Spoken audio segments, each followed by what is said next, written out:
ఎప్పుడైనా ఆలోచించారా? కొంతమంది మాత్రమే ఎందుకంత ధనవంతులవుతారు?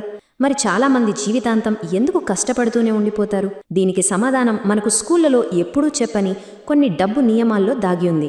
ఈరోజు మనం ఆ రహస్యాలేంటో తెలుసుకుని ఆర్థిక స్వేచ్ఛ వైపు మొదటి అడుగు వేయబోతున్నాం. పదండి మొదలు పెడదాం. డబ్బుకు సంబంధించే మనకు తెలియని కొన్ని రూల్స్ ఉన్నాయి. ఇవి ఎక్కడా రాసిపెట్టి ఉండవు, కానీ ఈ రూల్సే ధనవంతుల్ని మిగిలిన వాళ్ల నుండి వేరు చేస్తాయి. ఇంతకీ అవేంటి చూద్దాం. ఇది చాలా ముఖ్యమైన ప్రశ్న కదా. మన జీవితానికి ఇంత అవసరమైన ఫైనాన్షియల్ ఎడ్యుకేషన్ గురించి స్కూళ్లల్లో ఎందుకు చెప్పరు? దీని వెనుక ఏదైనా పెద్ద కారణం ఉందా, లేక ఇది కేవలం నిర్లక్ష్యమా? కొంచెం లోతుగా చూద్దాం. చూడండి, దీనికి సమాధానం మన విద్యా వ్యవస్థ పునాదుల్లోనే ఉంది. సింపుల్గా చెప్పాలంటే మన ఎడ్యుకేషన్ సిస్టమ్ ఒక మంచి ఉద్యోగిని తయారు చేయడానికే డిజైన్ చేయబడింది, ఒక యజమానిని కాదు. అంటే జీతం కోసం పనిచేసే వాళ్లను తయారు చేస్తుంది, కానీ జీతాలిచ్చే వాళ్లను కాదు. అయితే అసలు సమస్య అంతా మన ఆలోచన విధానంలోనే ఉంది. డబ్బు గురించి మనమంతా రెండు రకాలుగా ఆలోచిస్తాం. ఒకటి ఒక ఉద్యోగిలా, రెండు ఒక యజమానిలా. ఈ చిన్న తేడానే మన ఫ్యూచర్ని పూర్తిగా మార్చేస్తుంది. ఇక్కడ రెండు వేరు ప్రపంచాలు కనిపిస్తాయి. ఒకటి ఉద్యోగ మానసికత. ఇది కేవలం నెల జీతం కోసం ఒకే చక్రంలో తిరుగుతున్నట్టు ఉంటుంది. రెండోది యజమాని మానసికత. ఇది ఒక సంపద అనే చెట్టును నాటి దాని ఫలాలను అందుకునేలా చేస్తుంది. ఈ ఉద్యోగ మానసికత ఉన్నవాళ్ళు ఎలా ఉంటారంటే, వాళ్లకు అప్పగించిన పని వాళ్ళు చేసుకుంటారు అంతే. కంపెనీ లక్ష్యమేంటి, దాని భవిష్యత్ ఏంటి, పక్క టీం ఏం చేస్తోంది, ఇలాంటి విషయాలు అస్సలు పట్టించుకోరు. వాళ్ల ప్రపంచం వాళ్ల డెస్క్ వరకే పరిమితం. కానీ యజమాని మానసికత ఉన్నవాళ్ళు దీనికి పూర్తిగా ఆపోజిట్. వాళ్ళు ఎప్పుడూ బిగ్ పిక్చర్ గురించి ఆలోచిస్తారు. 5 ఏళ్ల తర్వాత కంపెనీ ఎక్కడుండాలి, మన టీమ్స్ అన్ని కలిసి ఎలా పనిచేస్తున్నాయి, ఇలా మొత్తం సిస్టమ్ గురించి ఆలోచిస్తుంటారు. సరే, మరి ఈ యజమానిలా ఆలోచించాలంటే ఎలాంటి తెలివి కావాలి? ఇక్కడే మనం డబ్బు విషయంలో తెలివి అనే మాటకు అసలైన అర్థం తెలుసుకోవాలి. డబ్బు విషయంలో తెలివి అంటే ఏంటసలు? స్కూల్లో ఎక్కువ మార్కులు తెచ్చుకోవడమా, లేదా పెద్ద డిగ్రీలు సంపాదించడమా? కాదు. మరి నిజమైన ఫైనాన్షియల్ ఇంటెలిజెన్స్ అంటే ఏంటి?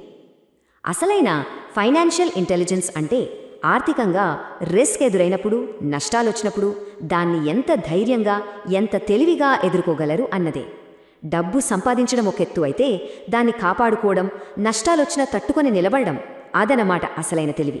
సంపదను నిర్మించే ప్రాసెస్లో ఫెయిల్యూర్స్ అనేవి చాలా కామన్. వాటిని చూసి భయపడి పారిపోవటం కాదు, వాటి నుండి పాఠాలు నేర్చుకోవటమే నిజమైన స్కిల్. ఈ స్కిల్ పుస్తకాల్లో చదివితే రాదు, కేవలం అనుభవంతోనే వస్తుంది. సరే, ఇప్పటిదాకా మనం థియరీ గురించి మాట్లాడుకున్నాం కదా. ఇప్పుడు ప్రాక్టికల్గా సంపద ఎలా క్రియేట్ అవుతుందో ఒక నిజమైన ఉదాహరణతో చూద్దాం. సంపదను నిర్మించడం అనేది చాలా సింపుల్. 3 స్టెప్స్. ఫస్ట్, విలువ పెరిగే ఒక ఆస్తిని, ఉదాహరణకి ఒక ఇంటిని గుర్తించాలి. నెక్స్ట్, మన జేబులోంచి మొత్తం డబ్బు పెట్టకుండా బ్యాంక్ లోన్ లాంటి లివరేజ్ని వాడి దాన్ని కొనాలి. ఫైనల్గా ఆ ఆస్తిని అలా వదిలేయాలి. అదే తన పని తాను చేసుకుంటూ సంపదను సృష్టిస్తుంది. కథ ఇక్కడే మొదలవుతుంది, ఈ 45,000 రూపాయలతో. ఇది ఆస్తి మొత్తం విలువ కాదు, జస్ట్ లోన్ కోసం కట్టిన ఒక చిన్న డౌన్ పేమెంట్. కానీ ఈ చిన్న మొత్తంతోనే ఒక పెద్ద ఆస్తిని కంట్రోల్ చేయగలిగారు. చూసారా? తక్కువ డబ్బుతో పెద్ద ఆట ఆడటం అంటే ఇదే లెవరేజ్ పవర్. ఇక్కడున్న సింపుల్ లాజిక్ ఏంటంటే, తీసుకున్న లోన్ మీద మనం 10% వడ్డీ కడుతున్నా ఆస్తి విలువ అంతకన్నా వేగంగా పెరుగుతుంది. ఆ మధ్యలో ఉన్న తేడానే మన లాభం. ఇక్కడ ముఖ్యంగా గమనించాల్సింది ఏంటంటే, మనం పనిచేసి డబ్బు సంపాదించడం లేదు, మన ఆస్తి మన కోసం పనిచేసి డబ్బు సంపాదిస్తోంది. అయితే మరి ఈ ప్రయాణాన్ని ఎలా మొదలు పెట్టాలి? సమాధానం చాలా సింపుల్, కానీ చేయడం అంత తేలిక కాదు. అంతా మొదలవ్వాల్సింది మన ఆలోచన విధానాన్ని మార్చుకోవటంతోనే. ఏ ఇన్వెస్ట్మెంట్ ప్లాన్ కన్నా, ఏ బిజినెస్ ఐడియా కన్నా ముందు మనం చేయాల్సిన అతి ముఖ్యమైన పని ఒకటి ఉంది. అది మన మైండ్ సెట్ని మార్చుకోవడం. ఉద్యోగిలా ఆలోచించడం ఆపి యజమానిలా ఆలోచించడం మొదలుపెట్టాలి. అదే first and most important step. మరి ఏం చేయాలి? 1, పాత పద్ధతిలో ఆలోచించడం ఆపేయండి. 2, యజమానిలా ఆలోచించడం ప్రాక్టీస్ చేయండి. 3, ఆల్రెడీ సక్సెస్ అయిన వాళ్ళ దగ్గర నుండి నేర్చుకోండి. అన్నింటికన్నా ముఖ్యంగా నేర్చుకున్నది పుస్తకాల్లోనే వదిలేకుండా దాన్ని ఆచరణలో పెట్టండి. యాక్షన్ లేని నాలెడ్జ్ వేస్ట్ కదా. చివరగా ఒక్కసారి ఈ ప్రశ్న గురించి ఆలోచించండి. మన ఆలోచనలే మన రియాలిటీని క్రియేట్ చేస్తే మన డబ్బు కథని మనమే కదా రాసుకుంటున్నాం. మరి ఎలాంటి కథ రాస్తున్నాం మనం? ఆలోచించండి.